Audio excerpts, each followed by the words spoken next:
It is doubtful that even Doc Holliday drank 3 quarts of whiskey a day, and he didn't kill many men with his 6-gun. But that was the tribute paid to Doc by Wyatt Earp, who was his friend and something of a tough character himself. Much has been written about Holliday, and in most accounts, inaccuracies abound. One writer said Holliday won more than 30 duels to the death. More than one historian has written that Doc killed 16 men. Such numbers are fanciful. Many Holliday stories are sensational tales that won't hold up to investigation. Still, the true story of John Henry Holliday's short life is an exciting one. John Henry was born in Griffin, Georgia, on August 14, 1851, to Henry Burroughs Holliday and Alice Jane Holliday.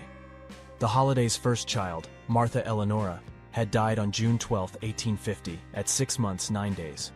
According to church records, John Henry, infant son of Henry and Alice Holliday, received the ordinance of baptism on Sunday, March 21, 1852, at the First Presbyterian Church in Griffin. John Henry's mother was a Southern beauty, and his father was a druggist, planter, and soldier. Henry Holliday volunteered to fight Indians in Georgia in 1838, Mexicans in 1846, and Yankees in 1861. He rose to the rank of major during the Civil War, but sickness caused him to resign his commission in 1862. 2 years later, he moved his family to Valdosta, Georgia, near the Florida line, when he realized that his old home was in the path of Union General William Tecumseh Sherman's March to the Sea. The senior Holliday quickly became one of Valdosta's leading citizens. In 1876, he was elected mayor. Alice Holliday died on September 16, 1866, after a long illness. Her death was a terrible blow to 15-year-old John Henry, as he and his mother had been very close.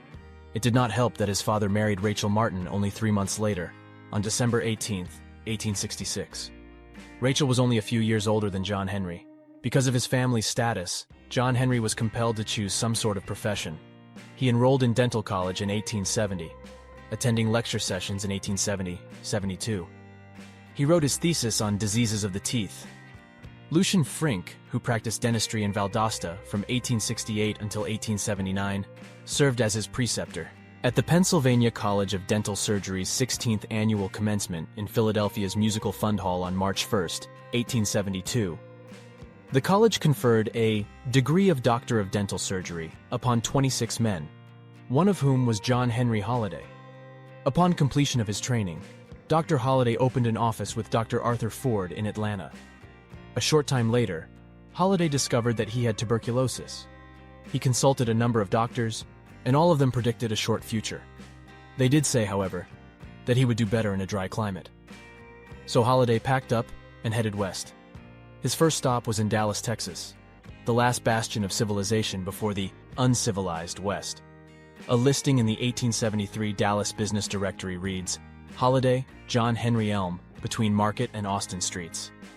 John Seeger, also from Georgia, and a friend of Henry Burroughs Holliday, helped John Henry to get established in Dallas. Not long after hiring the young man, Seeger made him a partner. On March 2, 1874, the Dallas Daily Commercial reported, upon mutual consent, the firm of Seeger and Holliday have dissolved. John Henry Holliday will be responsible for the 2 debts against the firm. John Seeger will remain at the old office, over Cochran's drugstore, Elm Street. John Henry Holliday's office is over the Dallas County Bank, corner of Main and Lamar Street. Coughing spells were racking Holliday's thin frame, and often occurred at inopportune times, such as in the midst of a filling or an extraction. As a result, his dental business gradually declined. It appears that he had also lost interest in the business. He had discovered that he possessed a natural ability for gambling, and it quickly became his principal means of support. In the frontier West, a gambler had to be able to protect himself, for he usually stood alone. Holliday faithfully practiced with a revolver and knife. He soon developed a reputation as a man who could handle weapons, as well as cards and liquor. Holliday encouraged the stories that made him out to be a skilled gunman ready to kill at the drop of a hat. He did it for his own protection, since he was slim and frail, and no match physically for most of the clientele in saloons. According to legend, Holliday was already a killer before he came to Texas.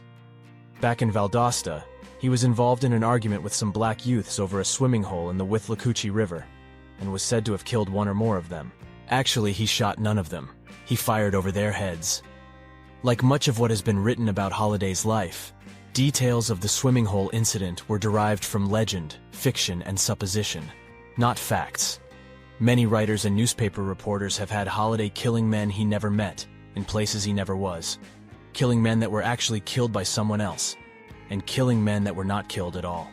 In Dallas, on January 2nd, 1875, Holliday and a local saloon keeper named Austin had a disagreement that flared into violence. Both men produced six-shooters. Several shots were fired, but not one struck its intended target. Both shooters were arrested. Sometime later, Holliday supposedly shot and killed a prominent citizen and had to flee Dallas. No newspaper accounts or court records could be found to support the death of this unnamed victim. That June, Holliday was indicted by a grand jury for gaming in a saloon in Fort Griffin, Texas. By the time he had reached Jacksboro, Texas, in 1876, he was known as the Deadly Dentist, thanks in large part to his own tales. In Jacksboro, he supposedly enhanced his reputation with 3 fights. His alleged tally, accepted as gospel by some writers, was 1 gambler dead, 2 gamblers wounded, and 1 6th cavalryman dead. No newspaper accounts, court records, or army records mention any such occurrences. Arriving in Denver in the winter of 1876, Holliday assumed the name Tom Mackey, which sounds the same as his mother's maiden name, McKee. There, according to legend, he was drawn into a fight with local bully Bud Ryan. In this imaginary altercation, Ryan drew a gun, but never pulled the trigger, because Holliday pulled his knife and slashed Ryan's throat. The victim carried horrible scars the rest of his life. Both Wyatt Earp and Bat Masterson later recounted the tale many times, but neither of those famous Westerners had been present. They had only heard about it. An article in the Denver Republican of June 22, 1887, does tell of a Kid Ryan slashing the neck of a Jack Brogan in a saloon called Moses' Home. So there was a slashing in Denver, but it was much later. Ryan was the slasher, and Holliday wasn't even involved.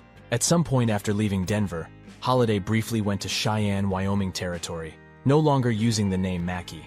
Legend makers say he killed 3 unidentified men before he ended his visit. In truth, there is no evidence that he killed anyone in Wyoming. In the early fall of 1877, Holliday was back in Fort Griffin, Texas. In November, Wyatt Earp rode into the Flat on the trail of outlaw Dave Rudabaugh. Holliday found out where Rudabaugh was and informed Earp of his whereabouts, down near Fort Davis. Holliday and Earp thus became friends, a friendship that would last all of Doc's life. Holliday's killer legend also has him claiming another victim at about this time. The story goes that while playing poker, a gambler named Ed Bailey kept sifting through the discards, which was highly illegal. Holliday warned him several times, but Bailey ignored him. The next time Bailey did it, Holliday just raked in the pot without showing his hand, which was according to the rules. Bailey pulled a revolver, but Holliday whipped out his trusty knife and went to work first. Bailey died without getting off a shot. The dead gambler apparently had friends because Holliday was put in jail, and a lynch mob began to form. At that point, the tale needed a bit of romance. Enter Big Nose Kate, who was christened Mary Catherine Harrony in her native Hungary. Holliday had in fact met Kate in the Flat a short time before he met Wyatt Earp. A dance hall woman and sometime prostitute, Kate would be the only woman in Holliday's adult life. Kate's nose was indeed prominent, but she had other prominent curves as well, and was at least as educated as Holliday. Tough, stubborn, and fearless, she worked at the business of being a prostitute because she liked it. She belonged to no man, nor to a madam's house, but plied her trade as her own boss. Doc met her while he was dealing cards in John Shancy's saloon. While Holliday was in jail and the mob was outside engaged in lynch talk, Big Nose Kate supposedly set fire to a barn. The burning building distracted the mob. Then Kate slipped into the jail, brandishing 2 6-shooters at the terrified jailer. She had horses ready, and she and Holliday rode off to Dodge City, Ken. Great story. But it didn't happen quite that way. No newspaper articles or court records tell of such an incident. Actually, Holliday had been arrested again for illegal gaming, not for killing Ed Bailey. Also, he was not locked in jail, as the town had no jail at that time. Holliday was being held in a hotel room under guard. Kate actually did set fire to a shed behind the hotel as a diversion, and did free Doc. In Dodge City, the couple registered at Deacon Cox's boarding house as Dr. and Mrs. John Henry Holliday. The Queen of the Cowtowns had no dentist, so Doc hung out his shingle once more in 1878. Big Nose Kate coped with the shackles of respectability for about 3 months before she cast them off and returned to the bright lights of the saloons. Doc was livid with anger at Kate for using the name Mrs. John Henry Holliday and for making such a spectacle of herself. Her shenanigans were a terrible blow to his pride. Doc lost his desire to practice dentistry, and down came his shingle. Kate eventually took off for parts unknown, and Doc, feeling free and easy, headed for Horace Austin Warner Tabor's new town, Leadville, in Colorado Territory. A story is also told about how Holliday saved Wyatt Earp's life in Dodge City in 1878. It seems that 2 Texas cattlemen, Ed Morrison and Tobe Driscoll, along with 25 Texas cowhands, were taunting Wyatt and were about to shoot him. At the last possible moment, Doc jumped in, a revolver in each hand. During this distraction, Wyatt Earp regained his gun and pistol-whipped Morrison. This fearless peacekeeping duo then ordered the Texans to shed their hardware. One was so completely foolish as to pull out his gun, and Holliday shot him without hesitation. Despite the overwhelming odds in their favor, the other Texans complied with the order. One report said that 50 revolvers were picked up from the street, which suggests that virtually every one of the Texans was a 2-gun man. The Dodge City newspapers did not report any such incident, and there is no record of any large number of cowboys being arrested at one time.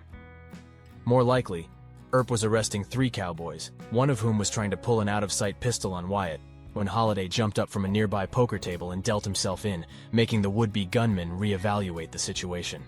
In any case, Earp always said that Holliday had saved his hide that day. On his way to Colorado Territory, Holliday is said to have become involved in an argument with 2 gamblers, an argument that he won by killing both men. And once in Trinidad, Colorado Territory, he supposedly got into a gunfight with an elusive gunman named Kid Colton.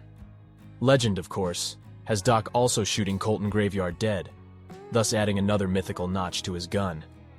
But, once again, no newspaper account or court record has surfaced that makes any mention of those 2 incidents. On his way to Las Vegas, New Mexico Territory in 1879, Holliday, according to legend, drew more blood. In the railroad construction camp of Otero, Doc is said to have killed yet another argumentative but unidentified soul, who was planted in the local cemetery. As expected, there is no record or evidence whatsoever of such an incident. Many accounts make much over Holliday's killing a man named Mike Gordon on July 20th, 1879, in Las Vegas. But a coroner's inquest held the day Gordon was killed made no mention of Holliday. It was ruled that the fatal gunshot wound to Gordon's chest was inflicted by some person unknown to that jury. The newspapers of the time expounded on the killing for days without a single mention of Holliday, who owned a saloon on Center Street. It was 2 years later to the day on July 20th, 1881, that a Las Vegas Optic reporter wrote that Holliday was the identical individual who killed poor, inoffensive Mike Gordon. From the content of the article, it is obvious that the reporter knew nothing about Holliday, and even less about Mike Gordon. The same paper, 3 months later, carried the story of Tombstone's gunfight at the OK Corral. That article made no comments concerning Holliday's earlier activities in Las Vegas and made no mention of Gordon. Bat Masterson added fuel to the Holliday legend when he gave an interview to the Arizona Weekly Citizen on August 14, 1886. He named Holliday as Gordon's killer, and even threw in an unnamed Mexican that Doc was supposed to have shot when he objected to the shooting of Gordon. Always prone to enlarge the facts in making his own life story a colorful extravaganza, Masterson did the same where Holliday was concerned. Another alleged Las Vegas victim of the deadly dentist was Charlie White. Holliday had run White, a bartender, out of Dodge, and told him that if he ever saw him again, he would kill him. Well, Holliday saw White again, tending bar in the Plaza Hotel saloon in Las Vegas's Old Town. Miguel Antonio Otero, who later became the governor of New Mexico, told of their meeting. The 2 men faced each other and began shooting. They shoot and shoot with no one scoring a hit. Finally, Charlie White is down. But White had not been killed, only stunned. When he regained his senses, he packed his belongings, went back to Boston, and never came west again. No newspaper account or court records were found to verify that such a gunfight ever took place. But even if it did happen, Doc Holliday, the dangerous, cold-blooded killer, still had not killed anyone yet. Holliday left Las Vegas for Arizona Territory in the fall of 1879. In Prescott, he had a fantastic run of luck at the poker tables. Big Nose Kate joined him. Under those circumstances, they got along just fine. When they finally left for Tombstone sometime after June 3, 1880, Holliday had his pockets full of the Prescott gamblers' money. In Tombstone, Holliday found living quarters for Kate and himself, sandwiched between a funeral parlor and the Soma Winery, on the north side of Allen Street at 6th Street. His friend Wyatt Earp had arrived in the boomtown the previous December. The so-called cowboy faction had had things its way in Tombstone for quite some time. The cowboys resented the presence of the Earp brothers and Doc Holliday, men who weren't afraid to stand up to them. Newton Haynes Clanton, his sons Finn, Ike and Billy, the McClory brothers, Frank and Tom, Curly Bill Brocious, John Ringo, and other cowboys lost no time in expressing their displeasure.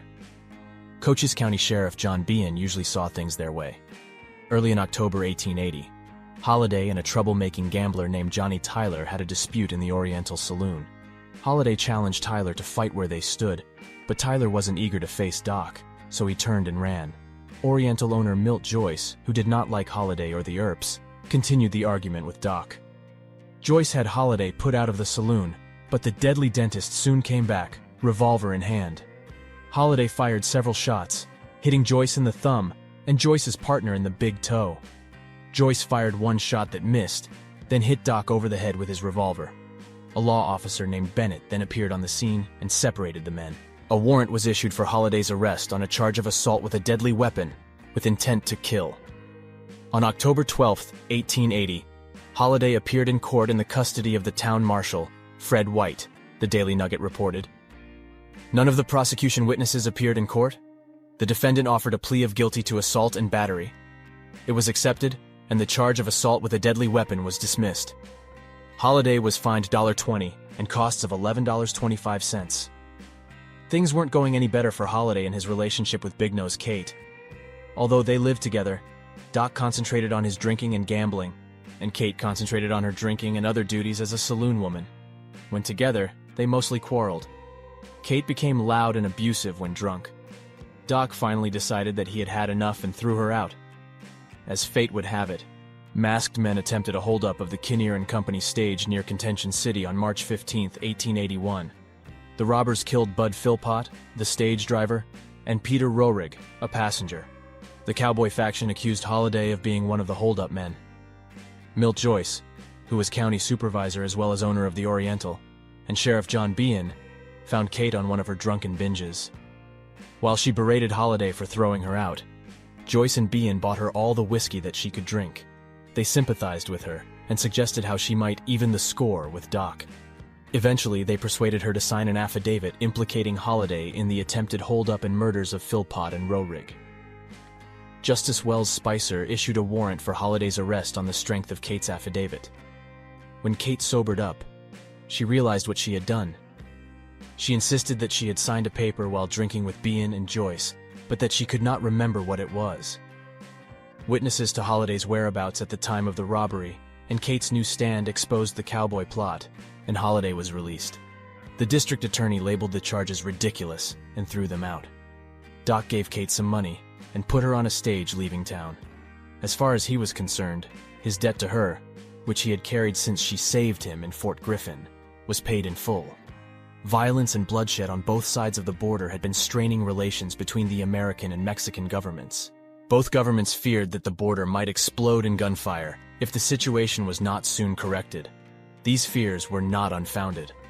On August 13, 1881, the international border near where the territories of New Mexico and Arizona meet did explode. Old Man Clanton was driving a herd of cattle to the Tombstone market, where he expected to make a quick sale and profit. The drive did not turn out exactly as he had planned. Clanton made camp the first night, August 12th, most likely in Guadalupe Canyon, about 1 mile south of the international border. With him were Dixie Lee Gray, Billy Lang, Bud Snow, Billy Byers, Harry Earnshaw, and Jim Crane. Crane was one of the 4 men who had attempted to rob the stage near Contention City 5 months earlier. The other 3 men who had been involved were Harry Head, Billy Leonard, and Luther King. King had escaped Sheriff Behan's jail. Head and Leonard had been killed by brothers Ike and Bill Hazlitt over in New Mexico territory. Early the morning of August 13th, the Clanton party was attacked by riflemen. Lang, Gray, Crane, Snow, and Clanton were killed. Byers and Earnshaw were wounded but escaped. The attackers were said to be Mexicans. Several historians, including this author, believe that an Earp federal posse was involved in the deaths of these men. Records show that Marshal Crawley Dake was ordered to send a posse down to the border to quell the disturbances caused by the cowboys. Marshal Dake trusted Wyatt Earp and likely had Earp head the posse. Logically, the first place for this federal posse to search would have been the area where Arizona, New Mexico, Sonora, and Chihuahua all met. It appears that they did indeed find the cowboys in Guadalupe Canyon, and the posse must have been most happy to see Jim Crane with them. The Mexican government was emphatic about the cowboy rustling problem. Either the Americans would have to stop the cowboys from coming across the border to steal, or the Mexicans would. So there may have been Mexicans present in the canyon too, either working with the American lawmen in a joint effort, or simply observing the American effort to curb the outlaws. Both Doc Holliday and Warren Earp were wounded in that border gun battle, and they did not reappear in Tombstone until they had recovered. That explains why Holliday had a cane on October 26, 1881, and why Warren missed the gunfight at the OK Corral. Tombstone was more divided than ever, with the cowboys on one side and the Earps and Holliday on the other. Cowboys threatened to kill Wyatt, Virgil, Morgan, and Doc if they didn't get out of town, but running was not Holliday's or the Earps' style.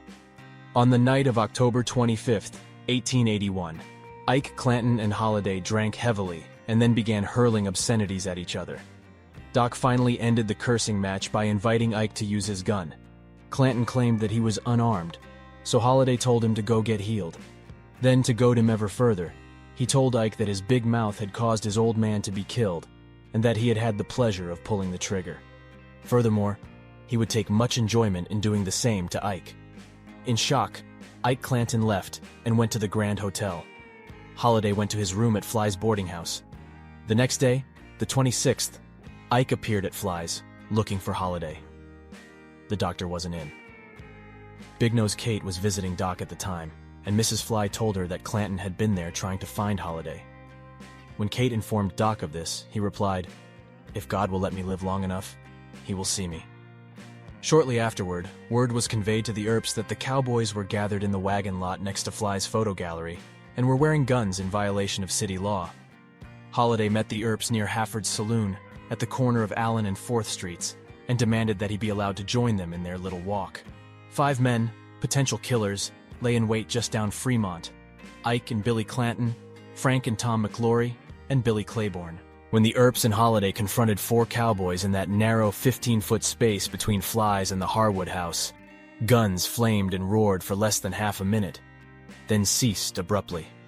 Plenty of damage was done in that short time. The McLaurys and Billy Clanton were dead, and Morgan and Virgil Earp were both wounded. Holliday killed Tom McLaury and fired one of the bullets that struck Frank McLaury. He may have hit Billy Clanton as well. 3 days later, Ike Clanton, who had run away when the shooting started, filed a complaint. Wyatt Earp and Doc Holliday were arrested, and hearings were held in Justice Wells Spicer's court from November 2nd to November 29th. When Spicer had heard all the testimony, he issued this opinion: "In view of all the facts and circumstances of the case, considering the threats made, the character and position of the parties, and the tragical results accomplished in manner and form as they were, with all surrounding influences bearing upon the result of the affair, I cannot resist the conclusion that the defendants were fully justified in committing these homicides, that it was a necessary act done in the discharge of official duty. Retaliation from the cowboy faction was sure to come, and it did." Near midnight on December 28, 1881, Virgil Earp, on his way from the Oriental Saloon to the Crystal Palace, was ambushed by 3 men with shotguns. 2 out of the 5 shots fired struck Virgil, one badly shattering his left arm, the other entering his left side and back. These wounds crippled Virgil for the rest of his life. Virgil's wounds were serious, but he was able to walk back to the Oriental, where his brother Wyatt was playing poker. The men responsible for the attack on Virgil were Ike Clanton, John Ringo, Frank Stillwell, Hank Swilling, Pete Spencer, and Johnny Barnes. Some of the men were arrested and brought into court. A number of cowboy witnesses swore that those charged with the crime were in Charleston at the time that Virgil was shot. The judge had no alternative but to release the defendants. On January 17, 1882, Ringo confronted Holliday. Many writers would have us believe that Ringo challenged all the Earps too. Not true. Morgan and Virgil were still incapacitated with painful wounds and were not yet out and about. Wyatt was present, But Ringo was not running much of a risk, as there was little chance that his challenge would be accepted. Wyatt knew that Ringo had been drinking heavily, and that the whiskey was talking. Besides, Wyatt already had troubles enough in the aftermath of the October gunfight. Holliday, though, was quite eager to accommodate Ringo in any kind of fight he wanted. James Flynn, the acting town marshal, grabbed Ringo and held him while Wyatt hustled the struggling Holliday away.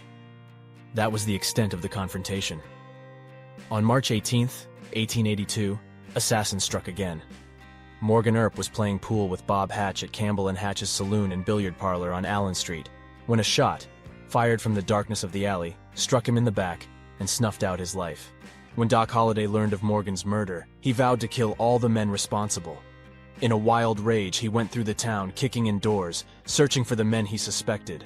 Had he found them that night, there would have been several more bodies requiring the Undertaker's attention.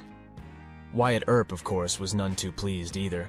He had seen Virgil shot and crippled for life and the ambushers go free, and now Wyatt knew the law would do nothing again. A coroner's jury ruled the next day that Morgan's murderers were Frank Stillwell, Pete Spence, Joe Doe Frice, John Ringo, Indian Charlie, and another Indian, name unknown. Consumed with hatred and frustration, Wyatt wanted revenge. Someone had to pay for Virgil's crippling and Morgan's death. Then Stillwell boasted that he had fired the shot that killed Morgan. He might as well have written his own death sentence. Either Wyatt, Holliday, or both would certainly come for him before long. Morgan's body was embalmed, dressed in a blue suit belonging to Doc Holliday, and laid out for viewing in the Cosmopolitan Hotel.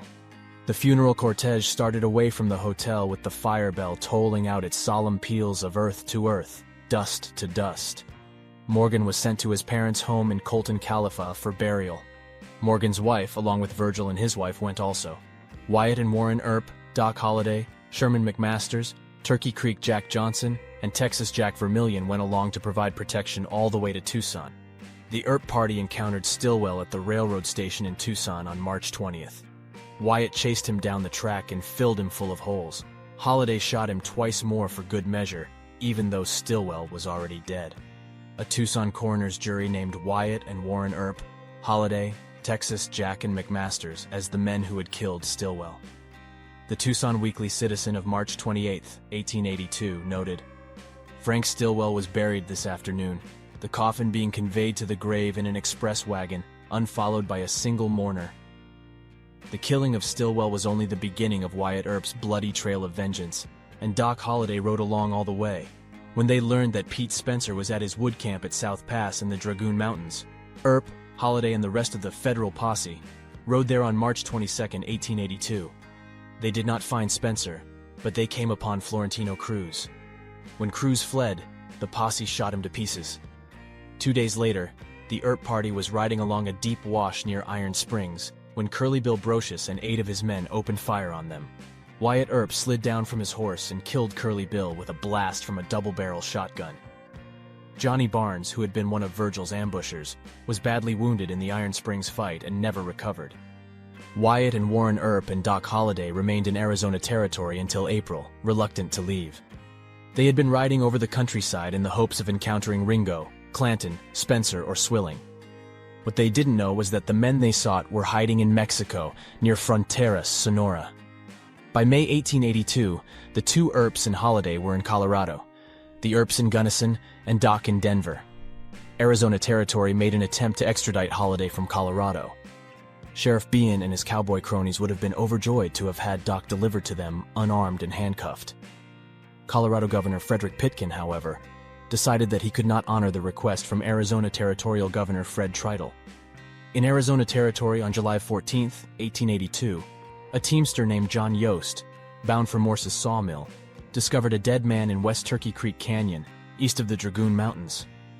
The body was sitting in the intertwined limbs of oak trees. A bullet had entered the right temple and exited through the top of the head. The dead man was one of the more famous cowboys, John Ringo.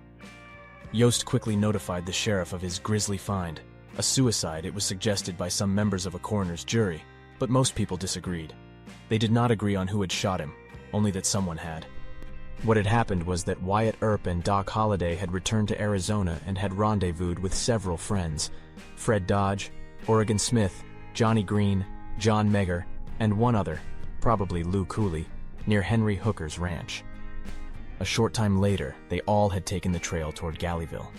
Ringo had been spotted while camped on Turkey Creek, and when he ran up a canyon, Wyatt had shot him. The body had then been placed between the oak trees. Bat Masterson, Warren Earp, and some newspaper friends helped establish alibis for Wyatt Earp and Doc Holliday. Things they said and wrote made it appear as if Wyatt and Doc had never left Colorado. Once back in Colorado, Holliday decided to go to Leadville. He was living quietly there until he ran into old enemies, Johnny Tyler and Billy Allen. Friends advised Holliday that Allen was armed and making threats. On the afternoon of August 19, 1884, Holliday strolled into Hyman's saloon and placed himself at the end of the bar. As Billy Allen crossed the threshold, Holliday leveled his revolver and fired, hitting Allen in the right arm.